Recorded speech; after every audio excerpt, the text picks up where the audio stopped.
জয় শ্রীরাম।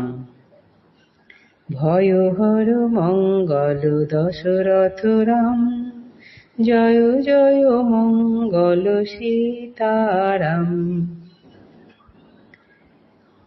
কৃত্তিবাস বিরচিত সপ্তকাণ্ড রামায়ণ আদিকাণ্ড থেকে ব্রহ্মা কর্তৃক রত্নাকরের বাল্মীকি নামকরণ ও রামায়ণ রচনে আদেশ পাঠ আজকের। ব্রহ্মা বলেন, শুনো নারদ তপোধন, যে কহিলে মিথ্যা নহে শিবের বচন। ব্রহ্মাস্থানে রাম নাম পেয়ে রত্নাকর, সেই নাম জপে ৬০,০০০ বৎসর। এক নাম জপে এক স্থানে একাসনে, সর্বাঙ্গ খাইল বাল্মীকির কীট গণে। মাংস খেয়ে পিণ্ড তার করিল শোষণ, হইল কণ্টক কুশ তাহার উপর। খাইল সকল মাংস অস্থিমাত্র থাকে, বাল্মীকের মধ্যে মুনি রাম নাম ডাকে।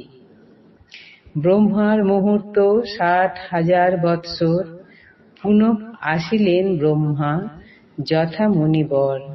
সেখানে আসিয়া ব্রহ্মা চারিদিকে চায়, মনুষ্য নাহিক কিন্তু রাম নাম হয়। রাম নাম শুনে মাত্র পিণ্ডের ভিতর, জানিল ইহার মধ্যে আছে মুনিবর। আজ্ঞা তদা দেন ব্রহ্মা ডাকি পুরন্দরে, ৭ দিন বৃষ্টি করো পিণ্ডের উপরে। বৃষ্টিতে মৃত্তিকা গেল গলিয়া সকল, দেখিল কেবল অস্থি আছে অবিকল। সৃষ্টিকর্তা করিলেন তাহারে আহ্বান, চৈতন্য পাইয়া মুনি উঠিয়া দাঁড়ান। ব্রহ্মারে কহিল মুনি করিয়া প্রণাম, মুক্ত কইলা তুমি মোরে দিয়া রাম নাম। ব্রহ্মা বলে, তব নাম রত্নাকর ছিল, আজি হতে তব নাম বাল্মীকি হইল।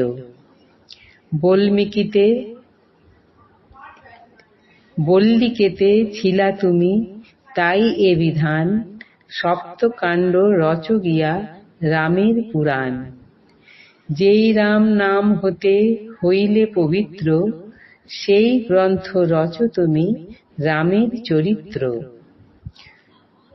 ষোড় হাতে মুনি বলে ব্রহ্মা বিদ্যমান, জোড় হাতে মুনি বলে ব্রহ্মা বিদ্যমান।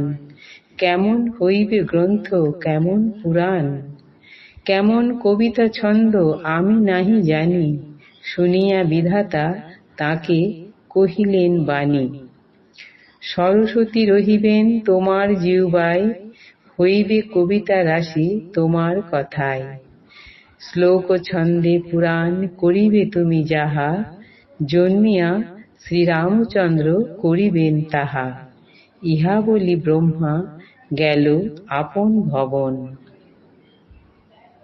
আদিকাণ্ড গান কৃত্তিবাস বিচক্ষণ। আজ এই পর্যন্তই। জয় শ্রীরাম।